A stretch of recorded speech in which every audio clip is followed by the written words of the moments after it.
Well, we entered this week against a Columbia team that's 0-1. They've only played one game on the season. In that game, they played an excellent Fordham team. Fordham's a top 20 team right now, and they have a lot of great athletes. And I think Columbia, the first time out, found out a little bit about who they are.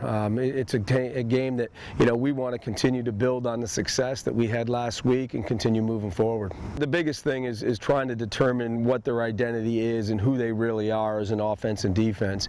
And looking at the Fordham game, we have to wonder, is what they did in that game, was that specifically for Fordham? Was it specific the first game of the season? They are fairly young in some positions, and we wonder if what they were doing was catered to the youth, or was that just a first game and they're going to be a different team when we play them. It's a little difficult, but all we have to go on is that one game.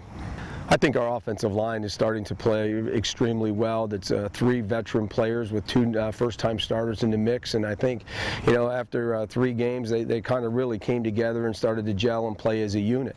I think that, combined with the ability to use 2 backs and not lose anything with either one on there, begins to wear on defenses a little bit. We're very fortunate with Julian and KB. Both are strong, powerful runners. They seem to get stronger as the game goes on, and I think when the offensive line is winning up front and we can throw 2 backs at a defense, it does wear on them. I think going into last week's game, Holy Cross in the previous week had rushed for just about 420 yards, and we knew that, first of all, we needed to stop the run, but just as importantly, we couldn't give up big plays, particularly in the pass game.